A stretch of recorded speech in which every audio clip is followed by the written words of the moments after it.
Salut à toi et bienvenue sur un nouvel épisode de Chronique Imo, j'espère que tu vas bien. Petit épisode de fin d'année puisqu'il s'agit du dernier de 2023, une année qui a été pour ma part riche en apprentissage, j'espère que pour toi aussi.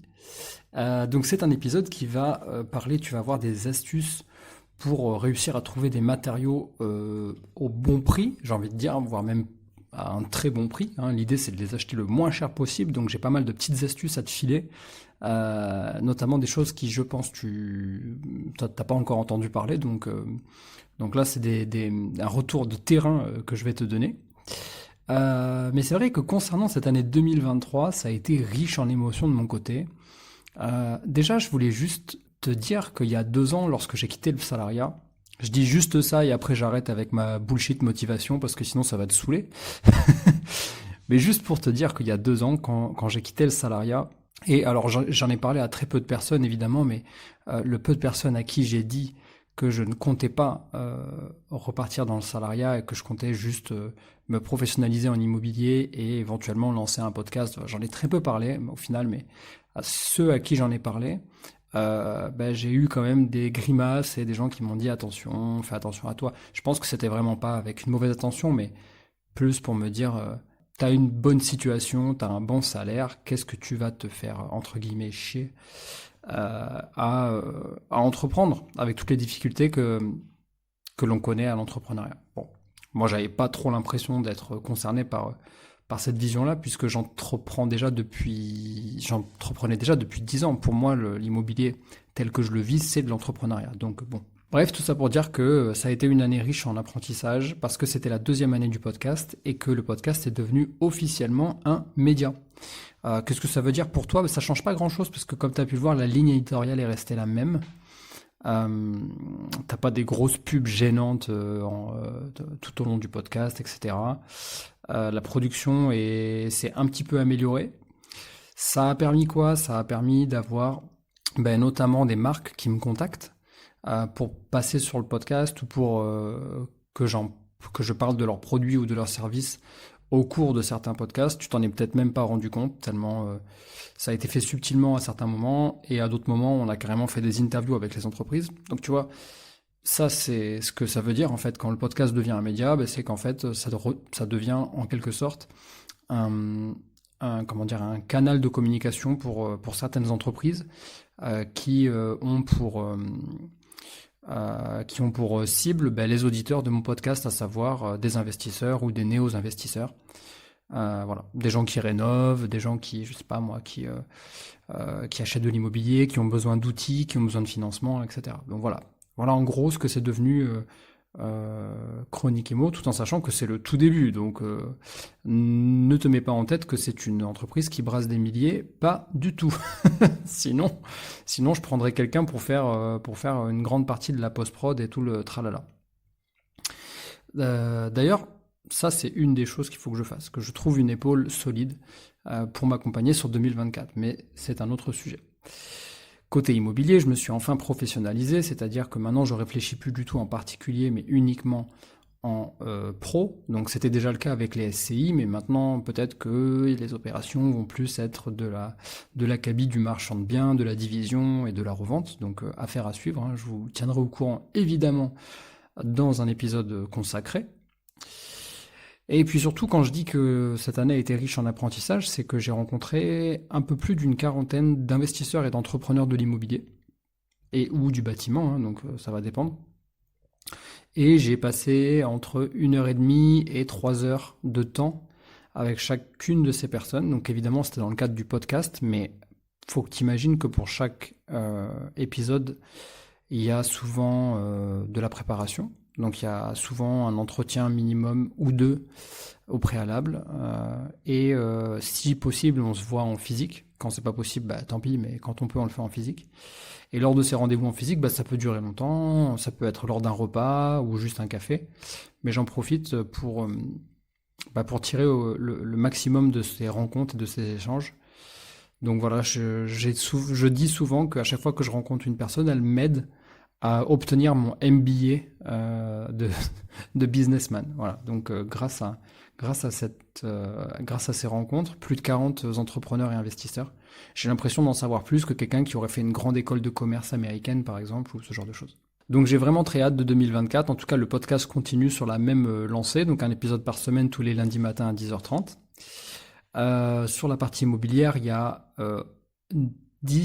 11 lots de livrables en 2024. Donc c'est des lots qui sont en cours de rénovation ou qui sont signés et qui vont être rénovés en 2024 et donc livrés aussi en 2024. Voilà, donc toujours plus d'IMO, je tiendrai au courant. Peut-être une résidence principale, je ne sais pas, je me tâte, on verra. Donc affaire à suivre. Ce qui est important, c'est que la santé a été bonne pour moi, pas pour tout le monde, malheureusement. Il y a eu aussi des difficultés, on en a tous, tout comme toi, j'imagine. La santé n'a pas été bonne pour tout le monde, surtout chez mes proches. Mais en tout cas, moi, je la souhaite à mes proches, à tes proches, à toi aussi. Donc voilà, je nous souhaite à tous une très bonne année pour ce dernier épisode de 2023. Donc je voulais te parler de quoi? Aujourd'hui, je voulais te parler des matériaux qu'on peut, franchement, si on veut, on peut les payer moins cher. Il y a pas mal de solutions. J'avais fait un épisode sur comment payer les travaux moins chers. Mais il y a aussi la team, je fais les travaux moi-même. Ou alors la team, j'achète les matériaux moi-même pour les livrer sur le chantier. Moi, j'aime bien faire ça. Et donc du coup, au fur et à mesure des années, je me suis rendu compte qu'il y avait des choses qui revenaient quand même assez souvent. Sauf le dernier point peut-être qui est un peu plus récent, donc je vais revenir dessus jusqu'à la fin du podcast, tu vas voir, sur le dernier point. Mais en gros, j'ai 5 techniques que je vais te donner. Donc la première, c'est la technique dite Vinted. Cette technique que j'appelle la technique Vinted, je l'ai nommée en me rendant compte que ce que je faisais, c'était un peu ce que ma compagne fait avec les chaussures, par exemple. Quand elle aime une paire de chaussures ou une paire de sneakers, ma compagne, elle regarde si elles sont pas sur Vinted. Parce que souvent, il y a des gens, ils ont la paire de chaussures, elle est neuve, mais ils la mettent pas. Donc ils la vendent sur Vinted. Genre ils la vendent à un prix fracassé, tu vois. Et ce qu'elle fait, c'est qu'elle va les tester, si elle les aime, elle va les tester pour choisir sa bonne taille dans cette paire. Parce que tu sais que suivant la paire, machin truc, la paire, des fois tu fais du 41, en réalité c'est du 42 chez Adidas et c'est du 41,5 chez Nike. Tu vois, je te dis des bêtises, mais t'as compris. Donc elle va tester la paire en magasin pour voir si c'est sa taille. C'est un peu une technique de fourbe, hein. Mais elle est très fourbe. Et si ça lui va, elle l'achète sur Vinted. Et elle l'achète au prix fracassé, en fait. Et je me suis rendu compte qu'en fait, moi je fais aussi ça, des fois, dans le sens où il y a des choses dont je sais que j'ai besoin sur les chantiers, mais c'est pas ultra pressé, donc c'est en anticipation. Et donc je regarde, quand c'est vraiment en anticipation, je regarde sur Le Bon Coin, tu vois, beaucoup. Le Bon Coin ou eBay. eBay, ça marche bien aussi, avec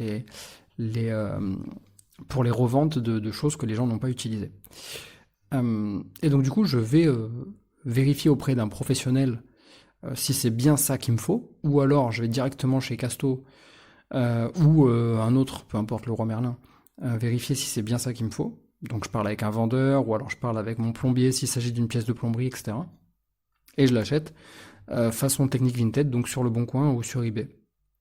eBay, j'avais trouvé, je me rappelle même plus, je crois que c'était des persiennes. En fait, on avait changé des menuiseries. Je t'explique, on avait changé des menuiseries, donc des fenêtres. Et en changeant les fenêtres, on a du coup les poseurs ont supprimé les volets. Mais en fait, c'était pas des volets, c'était des persiennes. Et la petite particularité, c'est que ces persiennes, elles étaient vissées au bois. En fait, elles étaient vissées à la structure bois de ma fenêtre d'origine, qui était en simple vitrage. Donc ils ont tout balancé. Et j'avais pas pensé de leur dire ouais, mettez ça de côté, peut-être que je réussirais à le réutiliser d'une manière ou d'une autre. Bon, en tout cas, ils ont pas pensé que c'était une bonne idée, ils ont pas tergiversé, ils ont tout jeté. Et j'ai trouvé en fait des persiennes adaptables à ce type de fenêtre quand tu fais donc de la fenêtre en rénovation, donc que tu viens poser sur un bâti existant. Eux, ils avaient besoin de tout enlever parce qu'en fait, ça les gênait pour poser leur nouvelle fenêtre. Et bien moi j'ai trouvé des persiennes, donc c'est l'équivalent de volets en fait. J'ai juste eu à les couper, je crois, si je dis pas de bêtises, de 1,5 cm en haut et en bas, pour que je tombe en face, de la taille de mes fenêtres. Et donc c'est toujours posé vers l'extérieur. Et donc ça m'a coûté vraiment une misère comparé à ce que ça m'aurait coûté neuf. Et c'était pas, comment dire, c'était pas quelque chose que j'avais besoin absolument tout de suite. Mais c'est juste que pour le confort du locataire, c'était important qu'il ait une façon de fermer les volets d'une manière ou d'une autre. Bon, ça aurait pas été ça, on aurait trouvé une autre solution, mais c'était juste un exemple. J'ai trouvé ça sur eBay et sur Le Bon Coin, j'ai trouvé plein de trucs, notamment des chauffages à bain d'huile. Donc chauffage électrique, bain d'huile, donc ce qu'on appelle l'inertie fluide. Je les avais trouvés à un prix vraiment, et c'était des trucs référencés, hein. C'est des trucs qui étaient référencés chez Leroy Merlin à l'époque. Et lui, c'était ce qu'on appelle un bout de chantier. Donc c'est un truc il y a eu une commande qui était trop importante chez un client. Et le client lui a dit, bah, j'en ferai rien, emportez-les. Donc lui, on en a emporté 3. Moi, j'en avais besoin de 4. Donc en fait, j'en ai acheté un plein pot chez Leroy Merlin. Et les 3 autres, je les ai achetés pour le prix de un seul, en fait. Lui, il me l'a vendu ça le prix de 1. C'était 110 € à l'époque. Je te parle de ça 2018 ou 2019. Mais bon, bref, voilà. C'était la première technique dans la technique Vinted. Quand tu as besoin d'un truc, tu regardes le prix que ça coûte en neuf. Tu regardes ce qui est en neuf et ensuite tu compares et tu le recherches en d'occasion ou juste en bout de chantier. Donc bout de chantier, c'est tout ce qui est pas utilisé sur un chantier mais qui est toujours en condition neuve. La deuxième astuce que je te donne, c'est les astuces fournisseurs pro. Donc les fournisseurs pro, c'est quoi? Ça va être tous les magasins type Chaussons, Bati-Pro, Batimat, Pro, je sais pas quoi, enfin voilà, j'en passe et des meilleurs. Donc toutes ces boutiques-là, ou alors il y a aussi à la source, mais c'est un peu la même chose quelque part. En fait, ces boutiques-là, il y a une particularité, c'est que ce que eux ils payent, c'est vraiment pas du tout ce qu'ils vendent à leurs clients. Dans le sens où, pour fonctionner ces entreprises-là, elles ont besoin de faire un coefficient de marge minimum de 37%. Donc s'il n'y a pas 37% de marge nette pour eux sur le produit, ils ne le vendent pas. Et c'est pour ça que souvent on dit ouais, c'est plus intéressant pour un pro d'aller chez eux parce qu'ils ont des prix. Mais ils ont des prix uniquement s'ils achètent en quantité. Et donc voilà, tu me vois venir. En gros, l'idée c'est quand tu passes par un fournisseur pro, c'est de commencer à y aller, même si tu es un particulier. Ils vendent aussi aux particuliers, t'inquiète pas. Ils vendent aux particuliers. Et de toute façon, quand tu es un loueur meublé professionnel ou non professionnel, LMMP, LMP, tu as un numéro de SIRET. Donc tu peux littéralement l'utiliser pour acheter chez eux. Donc ça, les gens ne le savent pas et ils l'utilisent pas et c'est débile parce que ça te permet d'avoir deux avantages. Le premier, comme je t'ai dit, c'est d'avoir des tarifs. Tu peux négocier très facilement 20% sur une petite quantité. 20%, c'est énorme. Quand tu vois que tu peux te taper que des 5, 8, 10% chez Casto et Leroy Merlin, alors que tu achètes des quantités faramineuses de trucs, enfin quand je regarde moi ce que j'achète par exemple, je peux te dire que je trouve que c'est abusé. Mais bon, c'est comme ça. Tandis que chez les fournisseurs pro, alors c'est sûr, ils n'ont pas en stock une quantité, ils n'ont pas un catalogue très fourni. Ils ont les catalogues par contre. Donc si tu as besoin de quelque chose, ils peuvent le commander pour toi et te le faire venir. Et du coup, qu'est-ce que je voulais te dire? Ah oui, je voulais juste te dire que quand tu achètes par exemple chez Chaussons, en fournisseur pro, bah, tu vas pouvoir très facilement, au bout de plusieurs passages, négocier 20%. Et le deuxième truc qui est ultra important pour toi, si tu as par exemple un différé ou si tu as par exemple un crédit travaux, enfin c'est surtout dans le cadre du crédit travaux, c'est que chez ce genre de fournisseur, tu peux payer à J plus 30 ou à J plus 60. Voilà. Donc l'avantage de ça, c'est que tu vas pouvoir acheter tout ce qu'il te faut chez eux, te faire une sorte de ligne de crédit qui va te permettre en fait d'attendre de rentrer le premier loyer avant de payer ton fournisseur. Tu vois ce que je veux te dire? L'idée c'est de fonctionner comme un pro, un professionnel quand il prend ton chantier et qu'il a besoin de, je sais pas moi, de placo, de rails, etc. Il va pas chez Castorama acheter son lot de 10 rails et ses 5 feuilles de placo. Non.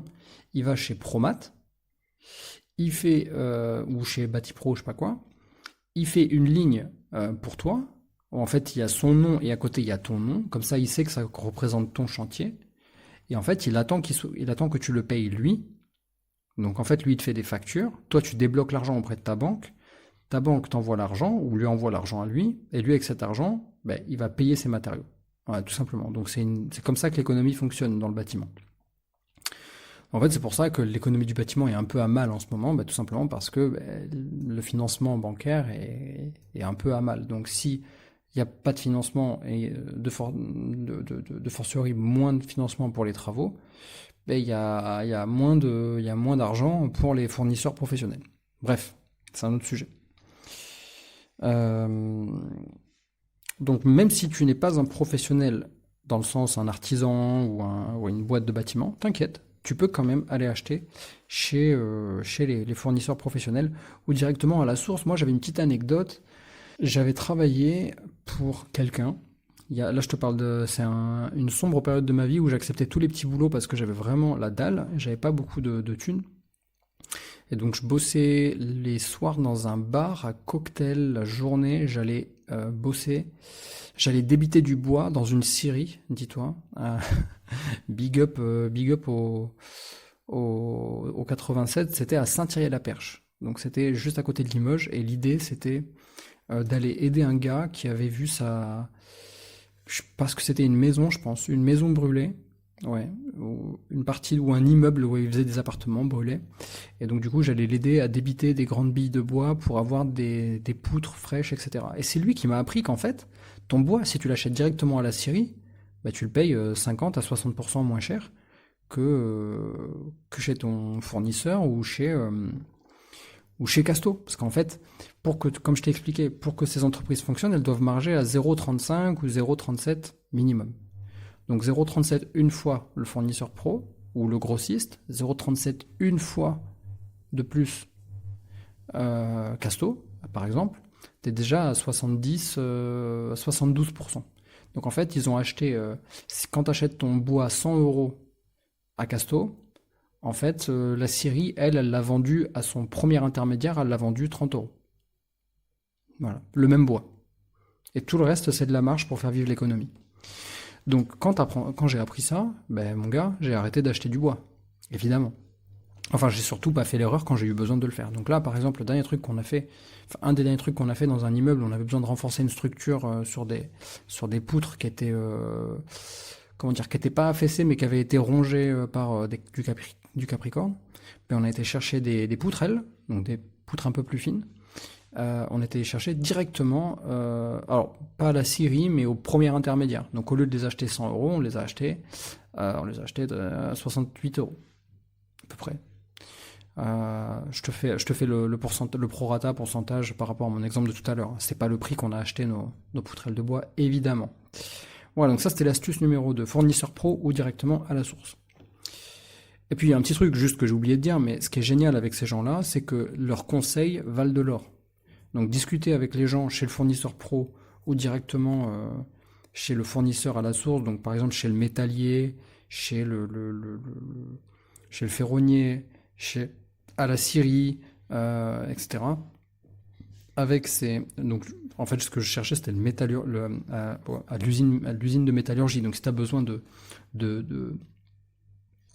fer important pour, je sais pas pourquoi tu aurais besoin de ça, mais bon bref, si tu fais des ouvrants par exemple, ou des structures métalliques à l'intérieur pour faire une mezzanine et que tu l'as fait en métal, il faudrait que tu ailles directement à l'usine de métallurgie qui va fournir la matière première avant d'être travaillée.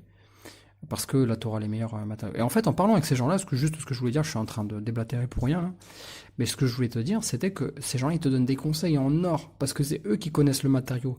C'est eux qui le connaissent pour le mieux, tu vois. À la scierie, il n'y a personne de mieux que les gens qui travaillent à la scierie pour te dire comment le matériau va bouger, comment il va vivre. Ils vont te dire, par exemple, ce bois-là, tu le stockes pendant minimum 2-3 mois au sec avant de l'utiliser. Parce que là, si tu le mets maintenant, en fait, il va tellement bouger, il va tellement se rétracter, parce qu'il va perdre de l'humidité, qu'il risque de craquer. Si tu as mis des vis dedans, ça va te créer des grosses fissures sur ton bois. Ça, c'est un truc que j'ai appris, et ça dépend aussi des bois. Est-ce que c'est du Douglas? Est-ce que j'en sais rien, enfin, peu importe, j'ai pas beaucoup de références de bois en stock. Mais voilà, l'idée c'est de te dire, parler avec ces gens-là, c'est quand même les meilleurs au niveau des conseils, c'est pas Jean-Michel du rayon quincaillerie à Castorama, quoi, tu vois. Alors ensuite, troisième astuce, c'est regarder la référence de ce que tu veux acheter et d'aller faire une recherche sur google.com. Alors pourquoi je te dis google.com? Tout simplement parce que le google.com, c'est le Google général, c'est le Google international. Et tu regarderas sur ta barre de navigation, ton URL, quand tu es sur Google, etc. Généralement, tu es sur google.fr. Et ça, c'est pas bon. C'est pas bon parce que tu vas pouvoir... En fait, Google, il va chercher par... Comment dire? Il va géographiquement se dire que, puisque tu es en France, bah, tu cherches un fournisseur en France, que c'est plus intéressant pour toi. Sauf que, des fois, tu as besoin de choses qui sont aussi vendues dans d'autres pays, mais peut-être pas du tout au même prix. Et alors ça, c'est l'astuce incroyable. J'ai découvert ça, en fait, en discutant avec un copain italien qui a Amazon comme moi, Amazon Prime. Et je lui dis, putain, mais regarde, sur Amazon, je comprends pas, ça avant ça valait pas ça, maintenant ça coûte cher. Il me dit, ah ouais, putain, c'est bizarre. Il regarde sur son Amazon, et en fait, lui, il a l'ancien prix. Et donc je lui dis, putain, mais comment c'est bizarre? Voilà. Donc viens, on le commande depuis ton compte. Ok, paf, on le commande. Effectivement, je l'ai payé, je me rappelle plus ce que c'était, mais bon, j'ai payé le truc moins cher ah bah c'était un kit de réparation de vélo. Voilà. Et le kit de réparation de vélo était moins cher en Italie. Et bien en fait, tout simplement, parce qu'il y a des produits, il y a des matériaux qui, vis-à-vis de la conjoncture et de l'économie d'un pays, est vendu moins cher. Mais ça, je suis sûr que tu t'en es déjà rendu compte. La plupart des gens le savent. Les cigarettes sont vendues moins cher dans certains pays que dans d'autres. L'alcool aussi. Les matériaux, la main-d'œuvre, tout simplement, elle est moins chère dans certains pays, etc. Bref, CQFD, si tu fais une recherche référencée de ton produit, bien spécifique du coup, si possible, si tu as le nom en anglais, tu l'écris en anglais, parce que la plupart des pays vont conserver le mot, la recherche en anglais. En France, ça se fait pas trop. Par exemple, quand tu cherches un outil ou quoi, ou un matériau, tu vas le chercher dans le mot français que tu connais. Sauf que dans plein de pays, notamment en Allemagne, où là, c'est un marché qui est beaucoup plus liquide, où il y a plus de flux, la plupart des noms sur les matériaux restent en anglais. Donc là, truc incroyable, tu vas te rendre compte que, par exemple, en Allemagne, ils ont exactement ce que tu recherches et ça coûte moins cher. Alors, ça va peut-être te coûter des frais de livraison, mais tu t'en fous. C'était plus rentable en faisant comme ça. Donc l'astuce, c'est de chercher à l'international. Si je devais la résumer, c'est à l'international, donc grâce à l'URL google.com et non pas google.fr. Quatrième astuce, une de mes préférées, je dois l'avouer, là il y a un côté Madeleine de Proust, péché mignon, c'est les brocantes et les vides-greniers. Alors là, mon gars, je suis un tueur. C'est simple, je suis un tueur, je débarque en brocante, je sais tout de suite si ça a été déjà utilisé ou pas. J'adore les brocantes. Alors, à pas confondre, brocante, c'est les trucs qui... Enfin, l'idée c'est de te dire, attention, il y a des endroits où ils te vendent les choses vraiment à prix d'or, mais en fait, pour tout ce qui est matériaux, même matériel, hein, même par exemple visseuse, tronçonneuse, scie sauteuse, etc. Tout ça, tu peux aussi les trouver dans les brocantes et les vides-greniers. Il faudra juste faire attention à toi. Il y a quand même pas mal de... tu vois, par exemple, les outils électroportatifs, il y en a quand même pas mal qui sont issus de vol, en fait. Donc c'est du recel de vol. En vide-grenier, ça se fait beaucoup. D'ailleurs, tu remarqueras très bizarrement, tu as des gens qui ont des stands entiers où ils ne font que de la vente de matériel électroportatif en vide-grenier. Donc voilà, je trouve ça un peu abusé, il y a quand même beaucoup de vols. Moi j'ai des gars sur les chantiers qui se sont fait voler plein de fois directement dans leur fourgon, leur outil de travail, et ça me révolte. Bon bref, c'est un autre sujet, encore un autre sujet. Donc brocante et vide-grenier, tu peux trouver matériaux et matériel à des super prix. Et ça encore, c'est une sorte de comment dire, de fin de chantier, tu vois, des bouts de chantier, voilà, c'est ça que je cherchais le nom. Donc c'est des choses qui ont été achetées par les clients ou par les ou par les artisans, par les entreprises pour leurs clients. Il y a un trop plein en fait. Il y en a trop, mais pas suffisamment pour le ramener en boutique ou chez le fournisseur pro pour qu'ils le reprennent. Et en plus, la plupart ne ramènent jamais chez le fournisseur pro parce que ça fait de la paperasse, ça crée une mauvaise relation, etc. Donc ils préfèrent le garder et le revendre par eux-mêmes. Parce qu'ils se disent, peut-être je vais l'utiliser un jour sur un chantier. Si jamais ils ne l'utilisent pas, ils le mettent en vente dans les brocantes et dans les vides-greniers. Donc là, tu peux trouver vraiment des prix, mais fracassés, c'est un truc de fou. Donc, très très bonne astuce, les brocantes et vide-greniers. Moi, en tout cas, j'adore celle-là. Puis, il y a le côté, en vrai, il y a le côté Madeleine de Proust. Tu vas te promener, tu prends ton temps. T'es pas, comment dire, t'es pas pressé par le temps. Et vraiment, tu kiffes. Tu discutes, en plus, tu discutes avec la personne. La personne, elle te raconte pourquoi elle l'a acheté, pourquoi il y en a trop, etc. Donc, ça peut être cool. Ça peut être très très cool. Cinquième astuce. En fait, j'en ai une sixième. Tu sais, je t'ai dit 5 astuces. En fait, j'en ai une sixième. Et la sixième, elle va vraiment, je pense, ça va te plaire. Donc la cinquième d'abord. La cinquième, c'est les ventes privées. J'ai marqué entre guillemets Casto, mais ça peut être n'importe quel magasin de bricolage. Les grandes surfaces de bricolage, donc les GSB comme on les appelle dans le milieu. Donc les ventes privées dans les GSB, ça c'est vraiment pas mal parce que si tu as la carte du magasin, t'as peut-être... en fait, les ventes privées, c'est souvent des nocturnes. Donc quand tu as la carte du magasin et que tu as des ventes privées, eh ben, tu peux aller aux nocturnes. Et les nocturnes, c'est tout au prix déjà vente privée, plus, parce que tu as la carte du magasin, tu as un plus, enfin tu as un moins 5 ou un moins 10% en plus. Donc peut-être que tout cumulé, tu vas réussir à faire un moins 15 ou un moins 20%. Alors c'est extrêmement rare, c'est que une fois par an, je pense, par magasin, 1 à 2 fois par an. Mais s'il se trouve que tu es en train de rénover un truc en ce moment et que tu vérifies, enfin en tout cas l'idée c'est quand même que tu vérifies quand est-ce que se trouve la vente privée de ton magasin de bricolage préféré. Parce que si c'est en même temps que tu tapes ta rénovation, il y a peut-être intérêt à ce que tu fasses tes achats à ce moment-là. Parce que tu peux avoir au cumul en fait des promos, tu peux vraiment avoir de bons tarots. Et tu vois, un truc tout bête là, mais moi, aller passer la vente privée de mon casto de proximité à côté de mes chantiers actuels. Mais là, par exemple, on va commander, pour moi et pour un client, on va commander au total 6 cuisines. Enfin, j'ai besoin de 3 cuisines pour moi et de 3 cuisines pour un client. J'aurais voulu le faire pendant la vente privée, tu vois. Bon, dommage, c'est passé, ça matchait pas, j'étais pas présent en plus, etc. Mais enfin, j'aurais cumulé des trucs de fou sur les cuisines. J'aurais cumulé peut-être un moins 15 plus le cumul avec la carte Casto moins 10, ça fait moins 25. Moins 25 sur 6 cuisines, ça commence à faire pas mal d'argent, tu vois ce que je veux dire. Donc voilà, il faut que tu regardes ça, il faut pas que tu hésites à utiliser tes remises. Je sais que c'est très français d'avoir honte d'utiliser les remises, mais faut pas.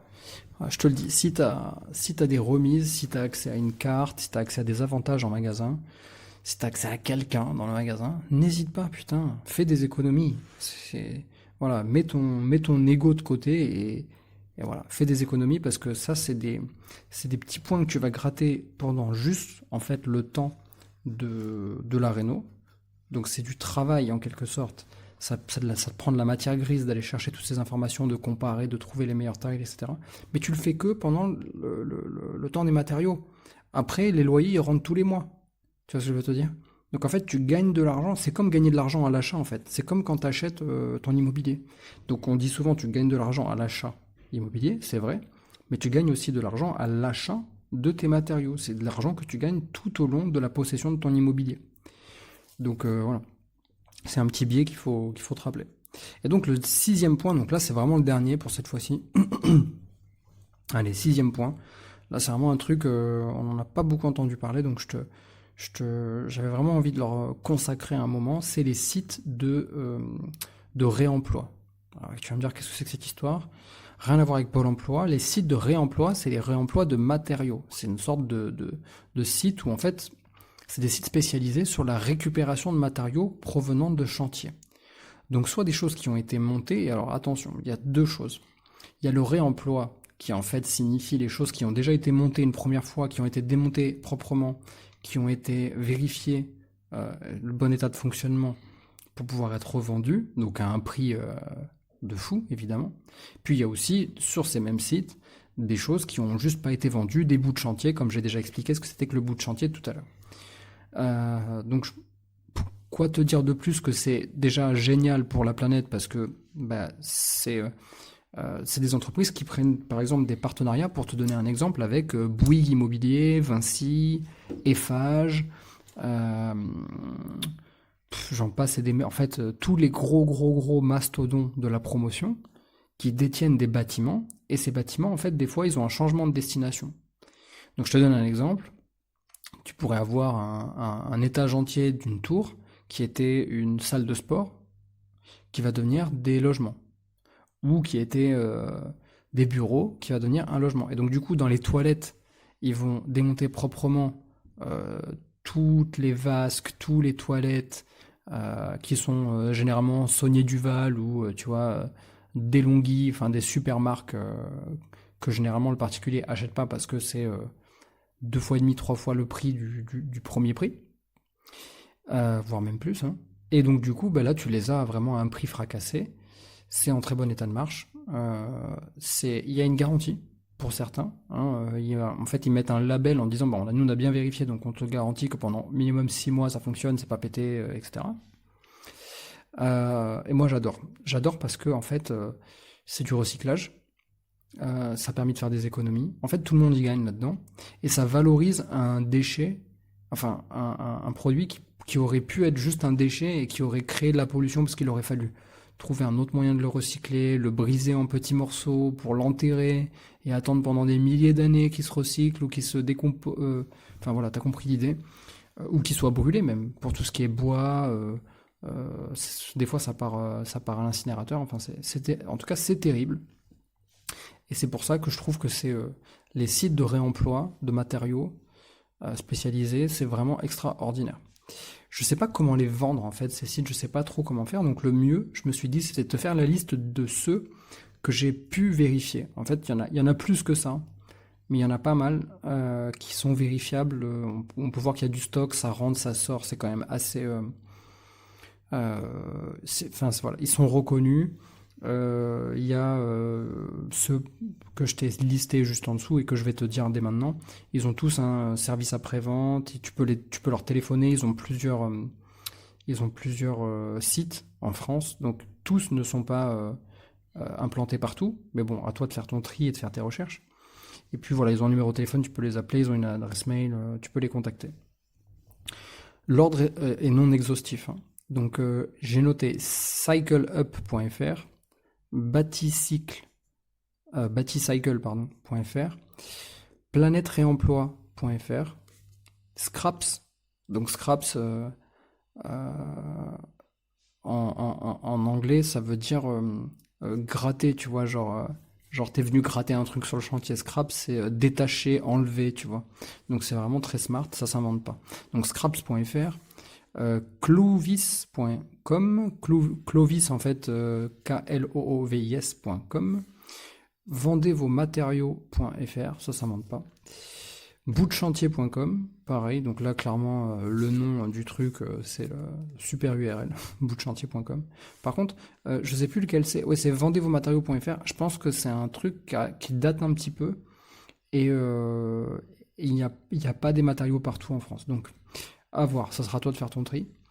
Bacassia.com, Bacassia, le site est super bien fait, enfin en tout cas la marketplace est super bien faite, mais quand tu arrives sur le site bacassia.com, ça s'écrit BACKACIA.com, il faut que tu ailles ensuite sur l'onglet marketplace.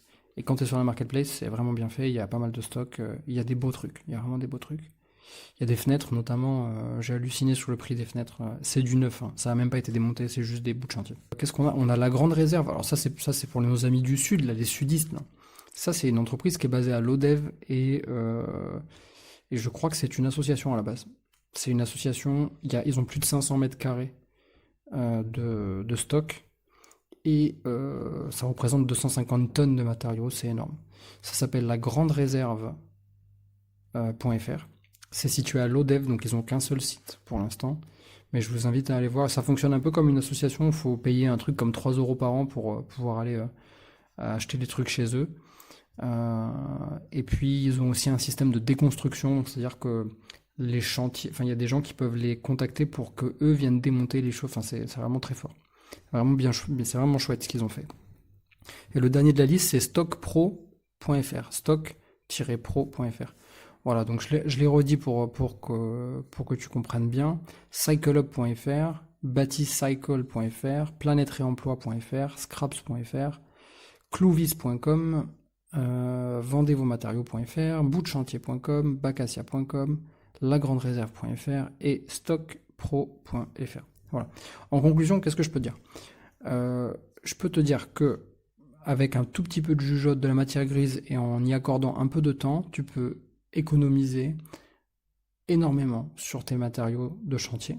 Et donc du coup, sur ton investissement au global. Si on prend un peu de recul et qu'on prend une vision un peu plus long-termiste, en fait, tu fais une économie sur ton immobilier en faisant des économies sur tes matériaux. Donc c'est jamais du temps de perdu. En plus, c'est vraiment dans l'air du temps d'aller acheter des choses qui ont déjà été utilisées ou en tout cas qui sont amenées à être détruits si jamais ils ne sont pas réutilisés. Donc très bonne chose. Et voilà. La seule chose que je peux te dire, c'est que en prenant du temps pour la partie travaux de tes chantiers, c'est vraiment le prisme qui m'intéresse le plus dans l'immobilier, hein, tu l'as compris. En prenant ce temps-là, en fait, tu gagnes de l'argent. Voilà. Donc je sais qu'il y a certaines personnes qui m'écoutent, qui n'ont pas le temps, qui ont des CDI à 60 heures par semaine, et qui ont 2 enfants, et qui... Je sais que ça fait pas partie de votre stratégie, que vous allez tout déléguer à une entreprise de clé en main, et c'est ok. Ça me va très bien, il n'y a pas de souci. Mais par contre, sachez que le jour où vous voulez vous retrousser un petit peu les manches et utiliser votre matière grise, parce que je sais que vous en avez, mais vous allez pouvoir utiliser ces 6 petites astuces pour gagner beaucoup d'argent sur vos matériaux. Et voilà, pour l'épisode du jour, c'est terminé. Juste, ce que je peux dire, c'est juste que si les astuces t'ont plu et que tu es dans les travaux en ce moment, n'hésite pas à aller me faire savoir, à me le faire savoir. En laissant un avis positif en fait tout simplement sous cet épisode sur ta plateforme de podcast sur laquelle tu es en train de m'écouter, ça serait super cool de ta part. Et tu peux retrouver aussi en description plusieurs ressources pour t'aider dans ta démarche d'investissement. Donc quant à moi, j'ai plus qu'à te dire bonne année 2024 et à la semaine prochaine. Ciao ciao.